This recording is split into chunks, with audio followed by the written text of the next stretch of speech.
സത്യം സത്യമായി അരുളിയ തിരുവചനം നിത്യസത്യമായി അരുളിയ ദിവ്യവചനം ശാന്തിയായി ദീപമായി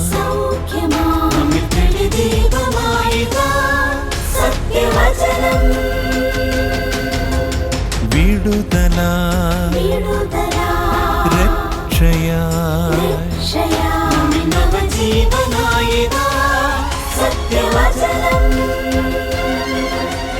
സത്യം സത്യമാ സത്യം സത്യമാ സത്യം സത്യമാ സത്യം സത്യമാ.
സത്യസത്യമായി എന്ന ദൈവവചന സന്ദേശത്തിലേക്ക് ഏവർക്കും സ്വാഗതം.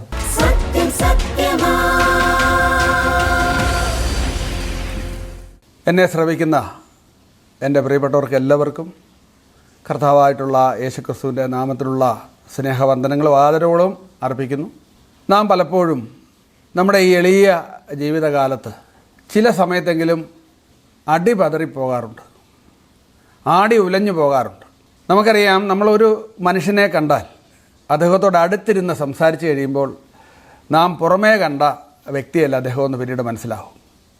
എത്ര ആഴമായി നാം ഒരാളുമായി സംസാരിക്കുന്നോ അവരുടെ ജീവിതത്തിൽ അവർ കടന്നു പോകുന്ന പാതയുടെ ഞെരുക്കവും അവരുടെ ഹൃദയത്തിൻ്റെ പിടച്ചിലും ആദിയും ഒക്കെ നമുക്ക് മനസ്സിലാക്കിയെടുക്കാനായിട്ട് സാധിക്കും. നാം ഓരോരുത്തരും ചിലപ്പോഴെങ്കിലും നമുക്ക് താങ്ങാനാവാത്ത ദുഃഖഭാരം പേറി മുന്നോട്ട് പോകാറുണ്ട്. അതിന് പലപ്പോഴും കാരണം നമുക്ക് പരിഹരിക്കാനാവാത്ത അതിഭയങ്കരമായ വിപത്തുകൾ ചിലപ്പോൾ നമ്മുടെ ജീവിതത്തിൽ സംഭവിക്കും. ഘോരനായ ഒരു ശത്രു നമ്മളെ എതിരിടുമ്പോൾ നമ്മൾ ആടി ഉലഞ്ഞ് തകർന്ന് ഇടറിപ്പോകുന്ന സമയങ്ങളുണ്ടാകാറുണ്ട്. ഇത്തരം വേളകളിൽ ഏതെങ്കിലും നിലയിൽ ദൈവത്തിൽ വിശ്വസിക്കുന്ന ആളുകൾ ആശ്രയിക്കാനുള്ളത് പ്രാർത്ഥനയിലാണ്. അപ്പോൾ ഞാൻ ഇന്ന് പറയാനായിട്ട് ആഗ്രഹിക്കുന്നത്, ഇങ്ങനെ അടിപതറുമ്പോൾ ആടി ഉലഞ്ഞു പോകുമ്പോൾ ഏകനായി പോകുമ്പോൾ നമുക്ക് ആശ്രയിച്ച് പ്രാർത്ഥിക്കാവുന്ന ഒരു പ്രാർത്ഥനയുണ്ട് ബൈബിളിൽ. ആ പ്രാർത്ഥനയുടെ ഒരു 4 പടികളെക്കുറിച്ച് പറയുവാനായിട്ടാണ് ഞാൻ ആഗ്രഹിക്കുന്നത്. നമുക്ക് 2 ദിനവൃത്താന്ത പുസ്തകം അതിൻ്റെ 20-ാം അധ്യായത്തിൻ്റെ ചില വാക്യങ്ങളാണ് ഞാൻ വായിക്കുന്നത്. ഞാൻ ആദ്യമായിട്ട് ഒരു വാക്യമാണ് വായിക്കുന്നത്. അതിങ്ങനെയാണ്: ദൈവമേ, നീ അവരെ ന്യായം വിധിക്കുകയില്ലയോ? ഞങ്ങളുടെ നേരെ വരുന്ന ഈ വലിയ സമൂഹത്തോട് എതിർപ്പാൻ ഞങ്ങൾക്ക് ശക്തിയില്ല. എന്ത് ചെയ്യേണ്ടു എന്നറിയുന്നതുമില്ല. എങ്കിലും ഞങ്ങളുടെ കണ്ണുകൾ നിങ്കിലേക്ക് തിരിഞ്ഞിരിക്കുന്നു. ഇത് 2 ദിനവൃത്താന്ത പുസ്തകം 20-ാം അധ്യായം പറയുന്നത്, അന്ന് യഹൂദ രാജാവായ യഹോവാശാപത്ത് എന്ന് പറയുന്ന രാജാവിന് നേരെ ചുറ്റുമുള്ള ചില രാജ്യക്കാർ യുദ്ധത്തിനായിട്ട് വന്നു. 3 രാജ്യങ്ങൾ ചേർന്ന് ഒരല്ലയായിട്ട് അവർ ഒരുമിച്ച് ചേർന്ന് ഒന്നിച്ച് സൈന്യസമേതം ഈ രാജാവിന് നേരെ യുദ്ധത്തിന് വന്നു. ഈ 3 പേരും കൂടെ വന്നു കഴിയുമ്പോൾ യഹോവാശാപത്ത് രാജാവിനോ അദ്ദേഹത്തിൻ്റെ സൈന്യത്തിനോ എതിർക്കാൻ യാതൊരുവിധ ശക്തിയുമില്ല, പരിജ്ഞാനവുമില്ല എന്നാണ് അദ്ദേഹം പറയുന്നത്. അദ്ദേഹം തകർന്നുലഞ്ഞു പോവുകയാണ്. അദ്ദേഹം എന്ത് ചെയ്യണമെന്നറിയാതെ അദ്ദേഹം പകച്ചു പോവുകയാണ്. ഈ 20-ാം അധ്യായത്തിൻ്റെ ആദ്യ വാക്യങ്ങൾ പറയുന്നത് ഇങ്ങനെയാണ്: അതിൻ്റെ ശേഷം മോവാബ്യരും അമ്മോന്യരും അവരോടുകൂടെ മെയൂന്യരിൽ ചിലരും യഹോവാശാപത്തിൻ്റെ നേരെ യുദ്ധത്തിന് വന്നു. ചിലർ വന്ന് യഹോവാശാപത്തിനോട്, വലിയൊരു ജനസമൂഹം കടലിനക്കരെ നിന്ന് അരാമിൽ നിന്ന് നിന്റെ നേരെ വരുന്നു. ഇതാ അവർ എൻഗതി എന്ന ഹസോൻ താമാരിലുണ്ട് എന്നറിയിച്ചു. യഹോവാശാപത്ത് ഭയപ്പെട്ട് യഹോവയെ അന്വേഷിപ്പാൻ താല്പര്യപ്പെട്ട് യഹൂദയിലൊക്കെ ഒരു ഉപവാസം പ്രസിദ്ധം ചെയ്തു. യഹോവയോട് സഹായം ചോദിപ്പാൻ യഹൂദർ ഒന്നിച്ചുകൂടി. ഇങ്ങനെ ഒന്നിച്ചു കൂടിക്കൊണ്ട് അവർ ദൈവത്തെക്കുറിച്ച് പറയുന്ന ഒരു വാക്യോട് ഞാൻ 6-ാം വാക്യത്തിൽ വായിക്കാം: ഞങ്ങളുടെ പിതാക്കന്മാരുടെ ദൈവമായ യഹോവേ, നീ സ്വർഗസ്ഥനായ ദൈവമല്ലോ. നീ ജാതികളുടെ സകല രാജ്യങ്ങളെയും ഭരിക്കുന്നുവല്ലോ. ആർക്കും എതിർപ്പാൻ കഴിയാത്ത ശക്തിയും പരാക്രമവും നിനക്കുണ്ടല്ലോ. ഞങ്ങളുടെ ദൈവമേ, ഞങ്ങളെ സഹായിക്കണമേ. ഇതാണ് തൻ്റെ പ്രാർത്ഥന. എൻ്റെ പ്രിയപ്പെട്ടവരെ, അത് ഈ വലിയ എല്ലാം കണ്ട് ഭയചകിതനായി ആടി ഒലിഞ്ഞു പോയ ആ മനുഷ്യൻ പേടിച്ച് വിവശനായിട്ട് താൻ ഓടി ദൈവസന്നിധിയിലേക്ക് ചെല്ലുകയാണ്. ഞങ്ങളുടെ ദൈവമായ യഹോവയെ, ഞങ്ങളെ സഹായിക്കണമേ. വലിയൊരു ശത്രു ഞങ്ങളുടെ നേരെ വരുന്നു. ഞങ്ങൾക്ക് അവരെ എതിരിടുവാൻ ശക്തിയില്ല, പരിജ്ഞാനവുമില്ല. നിങ്ങളിലേക്ക് ഞങ്ങളുടെ കണ്ണുകൾ ഉയർത്തുന്നു. നമ്മൾ ഈ കണ്ണുകൾ ഉയർത്തുന്നു എന്നുള്ള വാക്ക് പ്രാർത്ഥനയെ സൂചിപ്പിക്കാനായിട്ടാണ് പലപ്പോഴും ബൈബിൾ ഉപയോഗിക്കുക. അതുകൊണ്ടാണ് ഞാൻ പറഞ്ഞത്, ഇവിടെ ആശ്രയ പ്രാർത്ഥനയാണ്. അതിഭയങ്കരമായൊരു വിപത്തിൽപ്പെട്ട് സഹായം അന്വേഷിച്ചിട്ട് എങ്ങൊന്നും സഹായം കിട്ടാതെ, മാനസികമായ ഒരു സഹായത്തിനും താങ്ങ് ആയി നിൽക്കുവാൻ കഴിയാതെ വരുന്നൊരു സാഹചര്യത്തിൽ നാമും അങ്ങനെയൊക്കെ ആയി പോയിട്ടില്ലേ? ഈ സമയത്ത് നമ്മളെ സഹായിപ്പാൻ ഇവിടെ അദ്ദേഹം പറയുന്നുണ്ട് 6-ാം വാക്യത്തിൽ, യഹോവേ, ജാതികളുടെ രാജ്യങ്ങളെ നീ ഭരിക്കുന്നുവല്ലോ. ഈ സത്യമാണ് തിരിച്ചറിയേണ്ടത് വേദനകളുടെയും പ്രയാസങ്ങളുടെയും പ്രതികൂലങ്ങളുടെയും സാഹചര്യത്തിൽ. അങ്ങനെ ദൈവസന്നിധിയിലേക്ക് ചെല്ലുന്ന പ്രാർത്ഥന പൂർണ്ണമായി ആശ്രയിച്ചുകൊണ്ട് പ്രാർത്ഥിക്കുന്ന പ്രാർത്ഥനയ്ക്ക് ഒരു 4 പടികൾ നമുക്കിവിടെ കാണാൻ പറ്റുന്നുണ്ട്. ഈ പടികൾ ഒന്നൊന്നായിട്ട് ഇവിടെ പറയുവാനായിട്ട് ഞാൻ ആഗ്രഹിക്കുകയാണ്. അതിൽ ആദ്യത്തെ പടി എന്ന് പറയുന്നത് ആജീവനാന്ത ഉടമ്പടി എന്നുള്ളതാണ്. ഇവിടെ നമുക്കറിയാം, ഈ നമ്മൾ 20-ാം വാക്യം വായിച്ചപ്പോൾ പറയുന്ന ആദ്യത്തെ വാക്കെന്താണ്? ഇവിടെ പറയുന്നൊരു വാക്യം, ഞങ്ങളുടെ ദൈവമേ, നീ അവരെ ന്യായം വിധിക്കില്ലോ എന്നാണ്. അപ്പോൾ എന്താണ് ഈ ഞങ്ങളുടെ ദൈവം? ഞങ്ങളുടെ ദൈവം എന്ന് പറയുന്നത് വ്യക്തിബന്ധത്തെ കാണിക്കുകയാണ്. ഞാൻ പറഞ്ഞു, ഒരാജീവനാന്ത ഉടമ്പടി ദൈവവുമായി ചെയ്ത ഒരു കവേണൻ്റൽ റിലേഷൻഷിപ്പ് എന്ന് ഇംഗ്ലീഷിൽ പറയും. ഒരു ഉടമ്പടി അധിഷ്ഠിത സ്നേഹം ദൈവത്തോട് യഹോവാശാപത്ത് രാജാവിന് യഹൂദിയർക്കുണ്ട്. കാരണം യഹോവയാണ് ഉടമ്പടി ചെയ്തത്, അവർ ചെയ്തതല്ല. അവർക്കായിട്ട് ഒരു ഉടമ്പടി ചെയ്ത ദൈവമാണ്. അബ്രഹാമിനോട് ചെയ്ത ഉടമ്പടിയുടെ അനന്തര ഫലമായിട്ട് അബ്രഹാമിൻ്റെ സന്തതികളിലേക്ക് നേടുന്ന ഒരു ഉടമ്പടിയാണ് ഇവിടെ നമ്മൾ കാണുന്നത്. അതുകൊണ്ടാണ് യഹോവയെന്ന് അവർ വിളിക്കുന്നത്. യഹോവയെന്ന് പറഞ്ഞാൽ ഉടമ്പടികളുടെ ദൈവം എന്നാണ് അതിൻ്റെ അർത്ഥം. അതുകൊണ്ടാണ് ഞങ്ങളുടെ ദൈവമേ, ഞങ്ങളുടെ മാത്രം ദൈവമേ എന്ന അർത്ഥത്തിൽ ആശ്രയിക്കുന്നത്. അങ്ങനെ വേണമെങ്കിൽ നിങ്ങൾക്ക് പ്രാർത്ഥിക്കണമെങ്കിൽ, നിങ്ങൾക്ക് പ്രാർത്ഥനയ്ക്ക് ഉത്തരം കിട്ടണമെങ്കിൽ, പ്രതികൂലങ്ങളിൽ ഈ ദൈവത്തെ അന്വേഷിക്കണമെങ്കിൽ ഒരു ആജീവനാന്ത ബന്ധം, ഒരു ഉടമ്പടി ബന്ധത്തിലേക്ക് പ്രവേശിക്കേണ്ടതായിട്ടുണ്ട്. ഈ ബന്ധത്തിൽ എന്തൊക്കെയുണ്ട് നമുക്ക് നോക്കാം. ഇവിടെ വ്യക്തിബന്ധമുണ്ട്, പിതൃപുത്ര ബന്ധമുണ്ട്. എന്താണ് വ്യക്തിബന്ധം? നമുക്കറിയാം, ദൈവത്തോട് ഒരു വ്യക്തിബന്ധം സ്ഥാപിക്കാൻ, ദൈവത്തെ പിതാവേ എന്ന് വിളിക്കാനുള്ള ഒരു ബന്ധം നമുക്ക് വാഗ്ദാനം ചെയ്തിട്ടുണ്ട് ലോകത്തിൽ. യോഹന്നാൻ്റെ സുവിശേഷം 1-ാം അധ്യായത്തിൻ്റെ 12-ാം വാക്യം ഇങ്ങനെയാണ് പറയുന്നത്: അവനെ കൈക്കൊണ്ട്, യേശുക്രിസ്തുവിനെ കുറിച്ച് അവിടെ പറയുക. എന്നിട്ട് പറയുകയാണ്, യേശുക്രിസ്തുവിനെ കൈക്കൊണ്ട് അവൻ്റെ നാമത്തിൽ വിശ്വസിക്കുന്ന ഏവർക്കും ദൈവമക്കളാവുവാൻ അവൻ അധികാരം നൽകി. നോക്കുക, അവകാശമെന്ന് പോലുമല്ല, അധികാരം. അത് വേണോ വേണ്ടായോ എന്ന് തീരുമാനിക്കുക. യേശുക്രിസ്തുവിൽ വിശ്വസിക്കണമോ വേണ്ടായോ എന്ന് തീരുമാനിക്കുക. ഇന്ന് ലോകത്ത് ഏത് മനുഷ്യനും ദൈവം ഒരു അധികാരം കൊടുത്തിരിക്കുകയാണ്. വിശ്വസിക്കുന്നവർക്ക് ദൈവമക്കളായിത്തീരാം. ഇതിൽ കൂടി ബന്ധമില്ലല്ലോ. ഉടമ്പടി ബന്ധത്തിൻ്റെ ഏറ്റവും അടുത്ത വ്യക്തിബന്ധമെന്ന് പറഞ്ഞു. രണ്ടാമതിന് ഉടമ്പടി ബന്ധത്തെക്കുറിച്ച് പറഞ്ഞത് പിതൃപുത്ര ബന്ധമാണ്, അപ്പൻ മകൻ ബന്ധമാണ്. നമുക്കറിയാം, ലോകത്തിൽ ഒരു സ്ഥലത്തും ഒരുവിധ ഫിലോസഫികളിലോ മതങ്ങളിലോ പറയുന്നില്ല ദൈവവുമായിട്ടൊരു അപ്പൻ മകൻ ബന്ധമുണ്ടാവുമെന്ന്. എന്നാൽ കർത്താവായ യേശുക്രിസ്തുവിൽ വിശ്വസിച്ചാൽ നിങ്ങൾക്ക് ദൈവത്തിൻ്റെ മക്കളായി തീരാം. ഈ ബന്ധത്തിലേക്ക് വന്നാൽ ഒരു വിപത്ത് വരുമ്പോൾ, ഒരു വിപത്സന്ധി വരുമ്പോൾ, ഒരു ആപത്സന്ധി വരുമ്പോൾ നിങ്ങൾക്ക് ഞങ്ങളുടെ ദൈവമേ എന്ന് പ്രാർത്ഥിക്കാനായിട്ട് കഴിയും. അതിൻ്റെ ഉത്തരവ് ഇവിടെ കിട്ടിയിട്ടുണ്ട്. ഞാൻ ആ കാര്യത്തിലേക്ക് കടക്കാം. ഇവിടെ ഈ ബന്ധത്തിലേക്ക് കടക്കുമ്പോൾ ആദ്യമായിട്ട് നമ്മൾ പറഞ്ഞു ഒരു വ്യക്തി ബന്ധം സ്ഥാപിക്കുകയാണ്. രണ്ടാമത് നടക്കുന്നതായ കാര്യം ഒരു ആജീവനാന്ത ബന്ധം സ്ഥാപിച്ചു. രണ്ടാമതായിട്ട് നമ്മൾ ചില കാര്യങ്ങൾ ആരാഞ്ഞറിയണം. അതാണ് പ്രാർത്ഥനയുടെ രണ്ടാമത്തെ പടി. ഇവിടെ ഇദ്ദേഹം പറയുന്ന 20-ാം വാക്യത്തിൽ നമുക്ക് ഒന്നുകൂടെ വായിക്കാം. അവിടെ അദ്ദേഹം ചില കാര്യങ്ങൾ അദ്ദേഹത്തെ സംബന്ധിച്ച് മനസ്സിലാക്കും. ദൈവത്തെക്കുറിച്ച് മനസ്സിലാക്കി ഉടമ്പടി ചെയ്ത ദൈവമാണെന്ന് അത് നമുക്കറിയാം. അതിനുശേഷം അദ്ദേഹത്തെക്കുറിച്ച് അദ്ദേഹം പറയുന്നൊരു കാര്യമുണ്ട്. അതാണ് ബന്ധം സ്ഥാപിക്കുവാനായിട്ട് ഇന്ന് എനിക്ക് നിങ്ങൾക്കും ആവശ്യമെന്നുള്ളതാണ് ഞാൻ പറയാൻ പോകുന്നത്. 20-ാം വാക്യം നമുക്കൊന്നുകൂടെ വായിക്കാം. ഇവിടെ പറയുന്നു, ഞങ്ങളുടെ ദൈവമേ നീ അവരെ ന്യായം വിധിക്കുകയില്ലയോ? ഞങ്ങളുടെ നേരെ വരുന്ന ഈ വലിയ സമൂഹത്തോട് എതിർപ്പാൻ ഞങ്ങൾക്ക് ശക്തിയില്ല, എന്തു ചെയ്യേണ്ടു എന്നറിയുന്നില്ല. ഇതാണ് ഞാൻ പറഞ്ഞത്. ഒരു ആജീവനാന്ത ബന്ധം സ്ഥാപിച്ചിട്ട് പിന്നീട് എന്ത് ചെയ്യണം? രണ്ടാമത് പ്രാർത്ഥിക്കാനുള്ള നമുക്ക് രണ്ടാമത്തെ പടി എന്ന് പറയുന്നത് നമ്മളൊന്ന് ആരാഞ്ഞറിയണം. ഞാൻ ആ കൂട്ടിയാണ് ഈ പടികൾ പറയുന്നത്, 4 പടിയും. അപ്പോൾ എന്താണ് ആരാഞ്ഞറിയേണ്ടത്? ഞങ്ങൾക്ക് ശക്തിയില്ല, ഞങ്ങൾക്ക് അറിയത്തുമില്ല, പരിജ്ഞാനവുമില്ല. എൻ്റെ പ്രിയപ്പെട്ടവരെ, ഇന്ന് ലോകത്തുള്ളവരുടെ പ്രശ്നം, അനേകം പ്രാർത്ഥനാ മനുഷ്യരൊക്കെയാണ്. പക്ഷേ പ്രശ്നം എന്താണ്? അവർക്ക് അവരുടെ പരിമിതികളെക്കുറിച്ച് അറിയില്ല, ശക്തിയില്ല, ബലഹീനരാണ് ഞങ്ങൾ. ഈ കാര്യം നമ്മൾ പറയണം. നമ്മളെ എന്താണ് ബലഹീനപ്പെടുത്തുന്നത്? നമ്മളെ ബലഹീനപ്പെടുത്തുന്ന ഏറ്റവും പ്രധാന ശത്രു എന്ന് പറയുന്നത് നമ്മുടെ പാപമാണ്. ദൈവം ഇങ്ങനെ പറയുന്നുണ്ട്, അതെ, നിൻ്റെ പാപം എന്നെയും നിന്നെയും തമ്മിൽ ഭിന്നിപ്പിച്ചിരിക്കുന്നു. പ്രാർത്ഥന കേൾക്കാൻ കഴിയാതെ വണ്ണം എൻ്റെ കാത് മന്ദീഭവിച്ചിട്ടില്ല, നിങ്ങളെ സഹായിപ്പാൻ കഴിയാതെ വണ്ണം എൻ്റെ കരം കുറുകിപ്പോയിട്ടുമില്ല. പക്ഷേ നിങ്ങളുടെ പാപം എന്നെയും നിങ്ങളെയും തമ്മിൽ ഭിന്നിപ്പിച്ചിരിക്കുന്നു. ഇതാണ് പ്രശ്നം, ഇതാണ് പ്രോബ്ലം. അപ്പോൾ നമ്മൾ എന്താ ചെയ്യേണ്ടത്? നമ്മുടെ പാപം എന്താണെന്ന് ആരാഞ്ഞിരണം. എന്താ നമ്മുടെ പാപം? നമ്മുടെ പാപമെന്ന് പറയുന്നത് വാസ്തവത്തിൽ ദൈവത്തിൽ നിന്ന് അകന്നു പോയതിൻ്റെ അനന്തരഫലമാണ് നമ്മുടെ പാപം. അതുകൊണ്ട് നമ്മൾ എന്ത് ചെയ്യണം?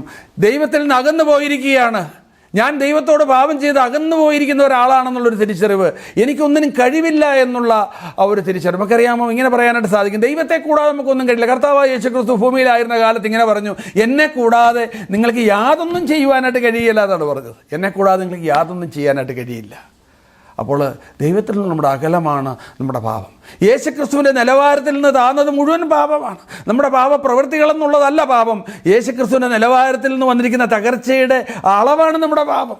ഇത് നമ്മൾ ദൈവത്തോട് പറയണം, കർത്താവേ, നീ ഭൂമിയിൽ അയച്ച നിൻ്റെ പുത്രൻ്റെ ആ നിലവാരത്തോട്, അവൻ്റെ ദിവ്യ സ്വഭാവത്തോട് എൻ്റെ സ്വഭാവം കൂട്ടിച്ചേർത്താൽ ഇരുളും വെളിച്ചവും പോലെയാണ്.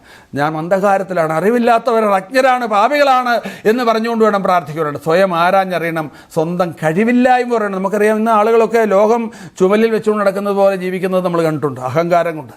ഏറ്റവും ഭയാനകമായ പാപമാണ് അഹങ്കാരം. നമ്മൾ ദൈവത്തോട് വേണം, യഹോവ രാജാവാണ്, അദ്ദേഹം പറഞ്ഞു ഞങ്ങൾക്ക് കഴിവില്ല എന്ന് പറഞ്ഞു. അദ്ദേഹത്തിൻ്റെ പ്രാർത്ഥനയ്ക്ക് ഉത്തരം കിട്ടും നിങ്ങൾ കാണാൻ പോവുകയാണ്. നോക്കുക, അതെ, ദൈവമായിട്ട് ഒരു ആജീവനാന്ത ബന്ധമുണ്ടാക്കിയിട്ട് നമ്മളെപ്പോഴും നമ്മുടെ ബലഹീനതയെക്കുറിച്ച് സുബോധമുള്ളവരായിരുന്നുകൊണ്ട് ദൈവസന്നിധിയിൽ പ്രാർത്ഥിക്കുവാൻ മുട്ടുകുത്തിയാൽ, പിതാവേ എന്ന് വിളിച്ചുകൊണ്ട് പ്രാർത്ഥിക്കുവാനായിട്ട് നമ്മൾ ആരംഭിച്ചു കഴിഞ്ഞാൽ ഈ യഹോവശാപത്ത് രാജാവിന് ലഭിച്ച സഹായം നിങ്ങൾക്ക് ലഭിക്കും എന്ന് വളരെ വ്യക്തമായിട്ട് പറയാനായിട്ട് ഞാൻ ആഗ്രഹിക്കുകയാണ്. നമുക്ക് മൂന്നാമത്തെ പടി എന്ന് പറയുന്നത് ആശ്രയിക്കലാണ്. നോക്കുക, എന്താണ് ആശ്രയിക്കുന്നത്? ഇദ്ദേഹം ആശ്രയിക്കുമ്പോൾ നമുക്ക് കാണാനായിട്ട് കഴിയുന്ന ചില കാര്യങ്ങളുണ്ട്. ഇദ്ദേഹം എങ്ങനെയാണ് ദൈവത്തിൽ ആശ്രയിക്കുന്നത് നമുക്ക് നോക്കാം. ഇദ്ദേഹം ദൈവത്തിൽ ആശ്രയിക്കുന്നത് തൻ്റെ സർവ സന്നാഹവുമായിട്ടാണ്. താനെ സ്വയമായിട്ട് ആശ്രയിച്ചത് കൂടാതെ സമസ്തവും സർവരുമായി താനും തൻ്റെ കുടുംബമൊക്കെ. നമുക്കറിയാം, അപ്പസ്തോല പ്രവൃത്തികളുടെ പുസ്തകം 16-ാം അധ്യായത്തിൽ ഒരു വാക്യമുണ്ട്. 16-ാം അധ്യായം 31-ാം വാക്യത്തിൽ അപ്പസ്തോലനായ പൗലോസ് ഫിലിപ്പിയിലെ ജയിലിൽ കിടന്നുകൊണ്ട് പറയുന്ന ഒരു സെൻറ്റൻസ് ഉണ്ട്. ആ ജയിലിൽ ഒരു ഭൂകമ്പം വന്നിട്ട് ജയിലിലെ തടവുകാരെല്ലാം രക്ഷപ്പെടുന്ന സമയത്ത് ആ ജയിലിൻ്റെ അധികാരി വാളെടുത്ത് സ്വയം കുത്തിമരിക്കാനായിട്ട്, അതെ, റോമ ഗവൺമെൻറ്റിൻ്റെ കോപം ഭയന്ന് കുത്തിമരിക്കാൻ തുടങ്ങുന്ന സമയത്ത് പറയുന്നുണ്ട്, അതെ, അരുത്, നീ നിനക്ക് ദോഷമൊന്നും ചെയ്യരുത്. അപ്പോൾ അങ്ങനെ പറഞ്ഞുകൊണ്ട് അവിടെ തന്നെ നിന്നത് കണ്ടപ്പോൾ ഈ രംഗമെല്ലാം കണ്ട ജയിലർ പകച്ചുപോയി. അദ്ദേഹത്തിൻ്റെ ജീവിതത്തിലെ വലിയൊരു സംഭവമായിരുന്നു അദ്ദേഹം ആ സമയത്ത്, സഹോദരന്മാരെ, ഞങ്ങൾ എന്താണ് ചെയ്യേണ്ടതെന്ന് ചോദിച്ചു. ഉടനെ പൗലോസ് അവരോട് പറഞ്ഞു, കർത്താവായ യേശുക്രിസ്തുവിൽ വിശ്വസിക്കുക, നീ നിൻ്റെ കുടുംബം രക്ഷ പ്രാപിക്കും. ഈ വാക്ക് കേട്ട ഉടനെ ജയിലർ കുടുംബമായി ദൈവത്തിൽ ആശ്രയിച്ച, താനും തൻ്റെ സകല കുടുംബവും വിശ്വസിച്ച് സ്നാനപ്പെട്ടു ആ രാത്രിയിൽ. നോക്കുക, എത്ര ശക്തമായ സ്വാധീനമാണ് പൗലോസിൻ്റെ വാക്കുകൾക്ക് ആ സുവിശേഷത്തിന് ആ ജയിലറിൽ സൃഷ്ടിക്കാൻ കഴിഞ്ഞത്. അപ്പോൾ നമ്മൾ ദൈവത്തിൽ ആശ്രയിക്കുന്നതാണ് മൂന്നാമത്തെ പ്രാർത്ഥനയുടെ പടി. നമ്മൾ മാത്രം ആശ്രയിച്ചാൽ പോരാ, നമ്മുടെ മുഴുവൻ സന്നാഹവും, നമ്മുടെ കുടുംബവും, നമ്മുടെ പ്രിയപ്പെട്ടവരും വലിയൊരു പ്രശ്നമാണ്, പ്രതിസന്ധിയാണെങ്കിൽ നമ്മുടെ സഭയും ചേർന്ന് ദൈവത്തിൽ ദൈവത്തിൽ ആശ്രയിക്കണം. നമുക്കറിയാം ചില വർഷങ്ങൾക്ക് മുമ്പ് കോവിഡ് എന്ന മഹാമാരി വന്ന് നമ്മുടെ ലോകം മുഴുവൻ തകർന്നടിഞ്ഞു പോയൊരു കാലമുണ്ട്. ആ കാലത്ത് ഈ മഹാമാരിക്കെതിരെ പ്രാർത്ഥിക്കാനായിട്ട് കൂടുമ്പോൾ അല്ലേ, നമുക്ക് ഒന്നിച്ച് കൂടാൻ കഴിഞ്ഞില്ലെങ്കിൽ വെർച്വലായിട്ടൊക്കെ നമ്മൾ കൂടുന്ന സമയത്ത് എന്താ ചെയ്തത്? എല്ലാവരും ചേർന്നാണ് കൂടിയത്. സംഘമായി, സർവമായി, അതെ, സ്വയമായി എല്ലാവരും സമർപ്പിച്ച് പ്രാർത്ഥിച്ചു. ഇവരെ യഹൂദ ജനങ്ങളെല്ലാം ഒന്നിച്ചു കൂടിക്കൊണ്ടിങ്ങനെ പ്രാർത്ഥിക്കുകയാണ്, ദൈവത്തോട് പ്രാർത്ഥിക്കണം. എന്താണ് പ്രാർത്ഥിച്ചത് നമുക്ക് നോക്കാം. ചില വാക്കുകൾ നമുക്ക് കാണാനായിട്ട് സാധിക്കും. പ്രാർത്ഥനയ്ക്ക് അടിസ്ഥാനമായി ഒന്നിച്ചുകൂടി പ്രാർത്ഥിച്ചപ്പോൾ ചില അടിസ്ഥാനങ്ങൾ നമുക്ക് കാണാനായിട്ട് സാധിക്കും. ചില വാക്കുകൾ നമുക്ക് കാണാനായിട്ട് പ്രാർത്ഥിക്കാനായിട്ട് എല്ലാവരും തിരിഞ്ഞു. ഞങ്ങളുടെ കണ്ണുകൾ നിങ്കിലേക്ക് തിരിഞ്ഞിരിക്കുന്നതാണ് 12-ാം വാക്യത്തിൻ്റെ അവസാനം പറയുന്നത്. ഞങ്ങളുടെ, ഒറ്റയ്ക്കല്ല, സംഘമായി സർവമായി പ്രാർത്ഥിച്ചു. അത് കഴിഞ്ഞപ്പോൾ ദൈവത്തിൻ്റെ ആത്മാവ് ഒരു പ്രവാചകൻ്റെ മേൽ വന്നു. അവർ പറഞ്ഞു, നിങ്ങൾ യുദ്ധം ചെയ്യേണ്ട. നോക്കുക, 17-ാമത്തെ വാക്യത്തിൽ നമ്മൾ വായിക്കുമ്പോൾ കാണുന്ന ഒരു കാര്യം ഇതാണ്. നമുക്ക് 17-ാം വാക്യത്തിലേക്ക് നോക്കുമ്പോൾ നമുക്ക് എടുത്തു കാണാവുന്ന ഒരു കാര്യമുണ്ട്. ഇവിടെ പറയുന്നു, ഈ പടയിൽ പൊരുതുവാൻ നിങ്ങൾക്ക് ആവശ്യമില്ല. എന്നിട്ട് അതിൻ്റെ 29-ാമത്തെ വാക്യത്തിൽ അവസാനം വരുമ്പോൾ, യഹോവ ഇസ്രായേലിൻ്റെ ശത്രുക്കളോട് യുദ്ധം ചെയ്തു എന്ന് കേട്ടപ്പോൾ ദൈവത്തിൻ്റെ ഭീതി ആ ദേശങ്ങളിലെ സകല ജനങ്ങളുമേൽ വീണു. എൻ്റെ പ്രിയപ്പെട്ടവരെ, ഒന്നിച്ച് പ്രാർത്ഥിക്കുമ്പോൾ, കൂട്ടം കൂടി പ്രാർത്ഥിക്കുമ്പോൾ, അല്ലേ, നിങ്ങൾ 2-3 പേർ ഈ ഭൂമിയിൽ വെച്ച് ഒന്നിച്ച് ഐക്യമത്യപ്പെടുന്ന ഏത് കാര്യത്തിൽ സ്വർഗത്തിലെ പിതാവിൽ ഉത്തരം ലഭിക്കുമെന്ന് കർത്താവായ യേശുക്രിസ്തു താൻ ഭൂമിയിലായിരുന്നപ്പോൾ മത്തായിയുടെ സുവിശേഷം 18-ാം അധ്യായത്തിൽ ഈ കാര്യം പറയുന്നുണ്ട്. അപ്പോൾ ഒന്നിച്ചുകൂടി പ്രാർത്ഥിച്ചപ്പോൾ എന്താ പറഞ്ഞത്? അവർ യുദ്ധത്തിൻ്റെ ഗതി മാറി. പിന്നെ അവരല്ല യുദ്ധം ചെയ്യുന്നത്. അവർക്ക് എതിർക്കാനാവാത്ത വലിയ സൈന്യത്തോട് യുദ്ധം ചെയ്യുവാൻ പ്രാർത്ഥിച്ചപ്പോൾ അതിൻ്റെ ഉത്തരമായി, ആശ്രയിച്ച് പ്രാർത്ഥിച്ചപ്പോൾ അതിൻ്റെ ഉത്തരമായി ദൈവം പതിയിരിപ്പുകാരെ ഇരുത്തി എന്ന് ഈ അധ്യായത്തിൽ പറയുകയാണ്. യഹോവ അവർക്ക് വേണ്ടി യുദ്ധം ചെയ്യുകയാണ്. ഈ സൈന്യമെല്ലാം ചിതറിയോടി. ഇവർ യുദ്ധം ചെയ്തപ്പോൾ വേറൊരു കാര്യം കൂടെ ചെയ്തു. അതാണ് 4-ാമത്തെ പടി. യഹോവ യുദ്ധം ചെയ്യാനിടയായതിന് കാരണം ആശ്രയിക്കുക മാത്രമല്ല, അവർ ദൈവത്തെ ആരാധിക്കുകയും ചെയ്തു. ആരാധിക്കുക, നമുക്കറിയാം. വാക്യം ഞാനൊന്ന് വായിക്കാം. അതിൻ്റെ 21-ാമത്തെ വാക്യം നമുക്ക് വായിക്കാം. അതിൻ്റെ 21-ാമത്തെ വാക്യം നമുക്ക് വായിക്കാം. പിന്നെ അവൻ ജനത്തോട് ആലോചിച്ചിട്ട് വിശുദ്ധ അലങ്കാരം ധരിച്ച് സൈന്യത്തിന് മുമ്പിൽ നടന്നുകൊണ്ട് വാഴ്ത്തുവാനും യഹോവയെ സ്തുതിപ്പിൻ, അവൻ്റെ ദയ എന്നേക്കുമുള്ളതല്ലോ എന്ന് ചൊല്ലുവാനും യഹോവയ്ക്ക് സംഗീതക്കാരെ നിയമിച്ചു. അവർ പാടി സ്തുതിച്ചു തുടങ്ങിയപ്പോൾ യഹോവ യഹൂദയ്ക്ക് വിരോധമായി വന്ന അമോന്യരുടെയും മൊവാബിരുടെയും സേർ പർവ്വതക്കാരുടെയും നേരെ പതിയിരിപ്പുകാരെ വരുത്തി. അങ്ങനെ അവർ തോറ്റുപോയി. 4-ാമത്തെ ഘട്ടം, പലപ്പോഴും നമ്മൾ പ്രാർത്ഥിച്ച് ആശ്രയിച്ച് പ്രാർത്ഥിക്കും. നമ്മളെല്ലാവരും സംഘമായിട്ടിരിക്കും, കുടുംബമായിട്ട് പ്രാർത്ഥിക്കും, സഭയായിട്ട് പ്രാർത്ഥിക്കും, വ്യക്തിയായിട്ട് കൂടി പ്രാർത്ഥിക്കും. പക്ഷേ അതിനുശേഷം ഒരു കാര്യയുടെ മറക്കല്ല. അതാണ് 4-ാമത്തെ പടി, ആരാധിച്ചും കൊണ്ട് പ്രാർത്ഥിക്കുക. അപ്പോൾ എന്താ അവർ ആരാധിച്ചത്? അവർ ദൈവത്തിൻ്റെ സൈന്യബലത്തെ, ദൈവത്തിൻ്റെ സന്നാഹ ബലത്തെ, ദൈവത്തിൻ്റെ കരഭുജ വീര്യത്തെ പാടി. യഹോവ നല്ലവനല്ലോ, അവൻ്റെ ദയ എന്നേക്കുമുള്ളത്. നമുക്കറിയാം, 136 സങ്കീർത്തനം വായിച്ചാൽ ഇസ്രായേൽ കടന്നുപോയ ജീവിതത്തിൻ്റെ ഓരോ ഘട്ടങ്ങളും വിശദീകരിക്കാൻ ഒരു സെൻറ്റൻസ് പറഞ്ഞതിന് ശേഷം അതിൻ്റെ താഴെ പറയും യഹോവയുടെ ദയ എന്നേക്കുമുള്ളത്. അല്ലേ, സമുദ്രങ്ങളെ വിഭാഗിച്ചവന് അവൻ്റെ ദയ എന്നേക്കുമുള്ളത്. ശക്തന്മാരായ രാജാക്കന്മാരെ നിഗ്രഹിച്ചവന് അവൻ്റെ ദയ എന്നേക്കുമുള്ളത്. സകല ജഡത്തിനും തീൻ കൊടുക്കുന്നവന് അവൻ്റെ ദയ എന്നേക്കുമുള്ളത്. ഇവിടെ ആരാധിച്ചും കൊണ്ട് പ്രാർത്ഥിച്ചു. നിങ്ങൾ കേട്ടിട്ടുണ്ടോ? പ്രാർത്ഥനയും ആരാധനയും കൂടെ സംഗമിക്കുന്ന സമയമാണ്. അനിവാര്യ ഘട്ടങ്ങളിൽ താങ്ങാനാവാത്ത പ്രതിസന്ധിയുടെ മുമ്പിൽ നിന്ന് ആടി ഉലയുമ്പോൾ പ്രാർത്ഥിക്കുന്ന പ്രാർത്ഥനയിൽ 4 പടികൾ നമുക്ക് കാണാനായിട്ട് സാധിക്കും. അല്ലേ, 1-ാമത്തെ പടി എന്താണ് നമ്മൾ കാണുന്നത്? ഒരു ആജീവനാന്ത ഉടമ്പടി ദൈവവുമായിട്ട് വയ്ക്കുകയാണ്. അത് വ്യക്തിപരമായിട്ടുള്ള ഒരു ബന്ധമാണ്. അത് പിതൃപുത്ര ബന്ധമായ ഒരു ബന്ധമാണ്. അത് കർത്താവായ യേശുക്രിസ്തുവിൽ വിശ്വസിക്കുമ്പോൾ നമുക്ക് ദൈവവുമായിട്ട് വളരെ അടുത്ത ഒരു ബന്ധം നമുക്ക് ലഭിക്കും. അത് ഒരു ഉടമ്പടി ബന്ധം നമുക്ക് ലഭിക്കും. അപ്പോൾ ഇവിടെ ഈ ആജീവനാന്ത ഉടമ്പടിയെക്കുറിച്ച് പറയുമ്പോൾ ഞാൻ ഒന്നുകൂടെ പറയാൻ ആഗ്രഹിക്കുകയാണ്. നമുക്കറിയാം, ഈ കഴിഞ്ഞ ഇസ്രായേൽ ഹമാസ് യുദ്ധത്തെക്കുറിച്ച് നമുക്കറിയാം. ആ സമയത്ത് ഹമാസിൻ്റെ നേതാക്കന്മാരൊക്കെ ഒളിച്ചിരിക്കുന്ന ഖത്തറിലാണ്.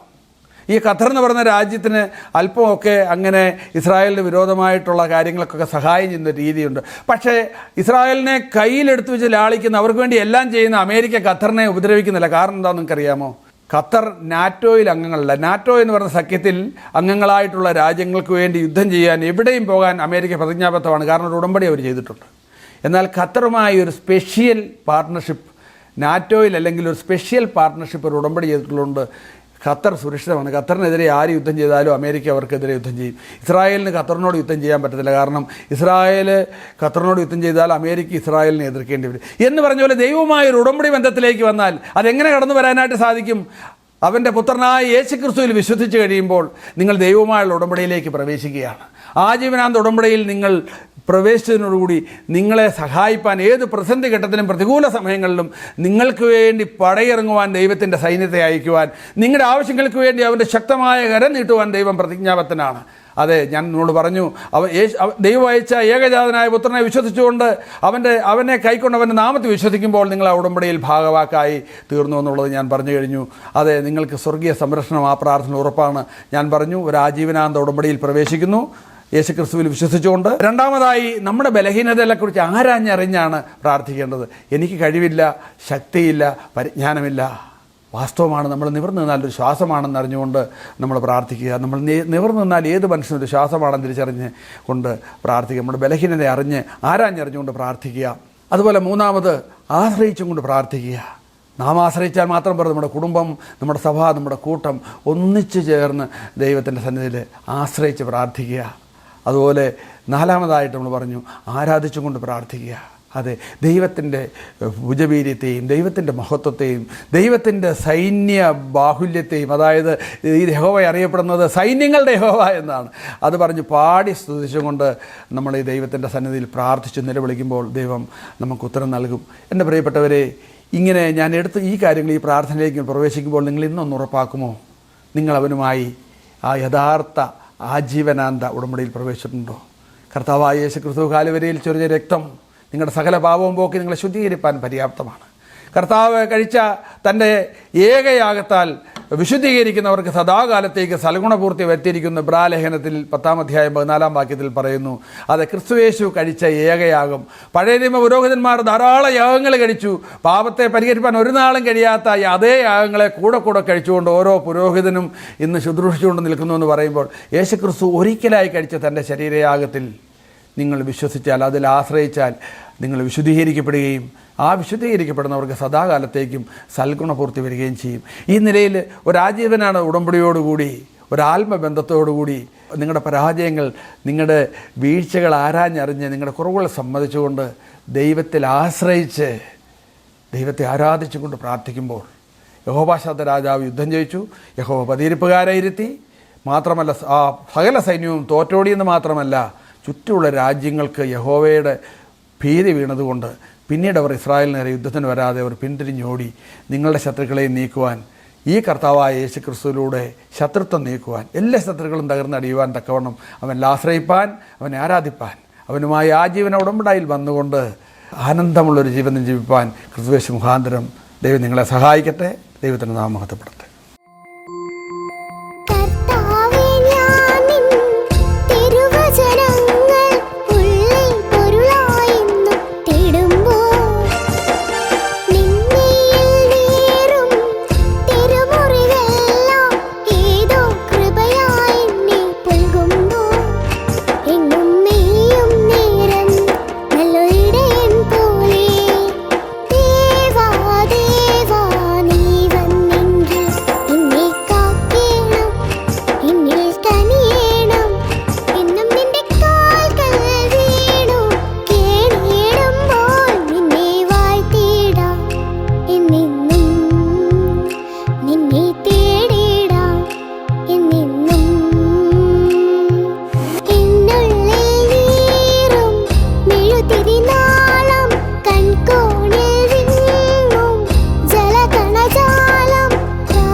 ചില പ്രതികൂലമായ സാഹചര്യങ്ങളും പ്രതിസന്ധികളുടെ മധ്യത്തിൽ നാം ഓരോരുത്തരും ദൈവത്തെ വിളിച്ചപേക്ഷിക്കുന്നവരാണ്. നാം എല്ലായ്പ്പോഴും പ്രാർത്ഥിക്കുന്നവരാണ്, ശരി തന്നെ. എന്നാൽ ചില സാഹചര്യങ്ങളിൽ നാം ദൈവമേ സഹായിക്കണമേ, കർത്താവേ എന്ന് വിളിക്കുന്നവരാണ്. ദൈവമില്ല എന്ന് പറയുന്ന നിരീശ്വരവാദികൾ പോലും ചില സമയങ്ങൾ എൻ്റെ ദൈവമേ എന്ന് വിളിക്കുന്ന സാഹചര്യങ്ങൾ ഉണ്ടായിട്ടുണ്ട്. ദൈവം പ്രാർത്ഥന കേൾക്കുന്നവനാണ്, പ്രാർത്ഥന കേട്ട് ഉത്തരം തരുന്ന ദൈവമാണ്. എന്നാൽ ദൈവത്തിൻ്റെ മക്കൾ ചോദിക്കുമ്പോൾ അതിന് പ്രത്യേകതയുണ്ട് എന്ന് ദൈവവചനം നമ്മെ പഠിപ്പിക്കുന്നു. നാം നമ്മുടെ അപ്പനോട് ചോദിക്കുന്നതും മറ്റുള്ളവർ നമ്മുടെ അപ്പനോട് ചോദിക്കുന്നതും തമ്മിൽ വലിയ അന്തരമുണ്ട്. ദൈവത്തിൻ്റെ മക്കൾ ദൈവത്തോട് ചോദിക്കുമ്പോൾ ദൈവം അത് വളരെ ഗൗരവത്തോടു കൂടി കാണുന്നു. എങ്ങനെയാണ് നമുക്ക് ദൈവത്തിൻ്റെ മകനായിട്ട് തീരുവാനായിട്ട് സാധിക്കുന്നത്? എങ്ങനെയാണ് ദൈവത്തിൻ്റെ ആ മകനായിട്ട് നമുക്ക് തീരുവാനായിട്ട് സാധിക്കുന്നതെന്ന് ചോദിച്ചാൽ തിരുവെഴുത്ത് ഇങ്ങനെ പറയുന്നു, അവനെ കൈക്കൊണ്ട് അവൻ്റെ നാമത്തിൽ വിശ്വസിക്കുന്ന ഏവർക്കും ദൈവമക്കളായി തീരുവാൻ അവൻ അധികാരം കൊടുത്തു. എന്താണ് വിശ്വസിക്കേണ്ടത്? നമ്മൾ കർത്താവായ യേശു ക്രിസ്തു എൻ്റെ പാപത്തിനു വേണ്ടി കാൽവരിയിൽ ക്രൂശിൽ മരിച്ചു എന്ന് നാം വിശ്വസിക്കണം. മരിക്കുക മാത്രമല്ല, അവൻ മരണത്തെ തോൽപ്പിച്ച് ഉയർത്തെഴുന്നേറ്റവനാണ് എന്ന് നാം വിശ്വസിക്കണം. ആ വിശ്വാസം മുഖാന്തരം, ആ കർത്താവ് യേശു ക്രിസ്തു കാൽവരിയിൽ ഒഴുക്കിയതായിരിക്കുന്ന രക്തം മുഖാന്തരം എൻ്റെ സകല പാപക്കറകളെയും കർത്താവ് കഴുകിക്കളഞ്ഞു, ഞാൻ ശുദ്ധിയുള്ളവനായി തീർന്നു എന്ന് നാം വിശ്വസിക്കുമ്പോൾ ആ ദൈവത്തിൻ്റെ മകനായിട്ട് ജനിക്കുവാനായിട്ട് സാധിക്കുമെന്നുള്ളതാണ്. ദൈവത്തിൻ്റെ മകനായി തീർന്നുകൊണ്ട്, മകളായി തീർന്നുകൊണ്ട് സ്വർഗീയ നേട്ടങ്ങളും സ്വർഗീയ അനുഗ്രഹങ്ങളും പ്രാപിക്കുവാൻ ദൈവം നമ്മെ ഏവരെയും സഹായിക്കട്ടെ. നമുക്ക് പ്രാർത്ഥിക്കാം. സ്വർഗീയ നല്ല പിതാവേ, കർത്താവേ, ഞങ്ങൾ ഈ ലോകത്തിൻ്റെ ഇഷ്ടങ്ങൾക്ക് പിന്നാലെ നടന്നവരാണ്. ദൈവത്തിൻ്റെ മകൻ എന്ന് വിളിക്കുവാനായിട്ട് യോഗ്യതയുള്ളവരായിരുന്നില്ല. പാപസ്വഭാവവും അകൃത്യങ്ങളൊക്കെ ഞങ്ങളുടെ ജീവിതത്തിൽ ഉണ്ടായിരുന്നു. എന്നാൽ അവിടുന്ന് ഞങ്ങളെ അവിടുത്തെ മകനായിട്ട് തിരഞ്ഞെടുത്തു. ഓർത്തു സ്തോത്രം. കർത്താവായ യേശു ക്രിസ്തു കാൽവരിയിലെ ക്രൂശിൽ അവിടുന്ന് ഞങ്ങൾക്ക് പകരക്കാരനായി, ഞങ്ങൾ മരിക്കേണ്ട സ്ഥാനത്ത് അവിടുന്ന് മരിച്ച് അടക്കപ്പെട്ട് ഉയർത്തെഴുന്നേറ്റ് ഇന്നും ജീവിക്കുന്നു. ആ കർത്താവായ യേശുവിലുള്ള വിശ്വാസത്താൽ ഞങ്ങൾ അവിടുത്തെ മകനായിട്ട് ജനിക്കുന്നു. കർത്താവ് ഞങ്ങൾക്ക് അങ്ങനെ അവിടുത്തെ മകനായി ജനിക്കുവാൻ തന്ന ഭാഗ്യത്തിനായിട്ട് സ്തോത്രം. എല്ലാം യേശു ക്രിസ്തുവിൻ്റെ ധന്യമുള്ള നാമത്തിൽ തന്നെ, ആമേൻ. ഈ വചന സന്ദേശം നിങ്ങൾക്കൊരു അനുഗ്രഹമായി എന്ന് ഞങ്ങൾ വിശ്വസിക്കുന്നു. നിങ്ങളുടെ വിലപ്പെട്ട നിർദ്ദേശങ്ങളും അഭിപ്രായങ്ങളും പ്രാർത്ഥനാവശ്യങ്ങളും ഞങ്ങളെ അറിയിച്ചാലും ഞങ്ങൾ നിങ്ങൾക്ക് വേണ്ടി പ്രാർത്ഥിക്കുന്നതായിരിക്കും. ഞങ്ങളുമായി ബന്ധപ്പെടേണ്ട വിലാസം: Agape gospel ministries, 87 Maithri Nagar, Ashramam, Kollam. Email ID satyasathyamaya@gmail.com. Phone number 8136936648. Bible സംബന്ധമായ നിങ്ങളുടെ ചോദ്യങ്ങളും സംശയങ്ങളും ഞങ്ങളുടെ വാട്സപ്പ് നമ്പർ മുഖേന ഞങ്ങളെ അറിയിച്ചാലും ഞങ്ങൾ നിങ്ങൾക്ക് ഉത്തരം നൽകുന്നതായിരിക്കും. ഈ പ്രോഗ്രാമിൻ്റെ മറ്റു സന്ദേശങ്ങളും പാട്ടുകളും കേൾക്കുന്നതിന് വേണ്ടി സത്യം സത്യമായി എന്ന യൂട്യൂബ് ചാനലും സത്യം സത്യമായി എന്ന ഫേസ്ബുക്ക് പേജും സന്ദർശിച്ചാലും ദൈവം നമ്മെ സഹായിക്കട്ടെ. ദൈവനാമത്തിന് മഹത്വം. സത്യം സത്യം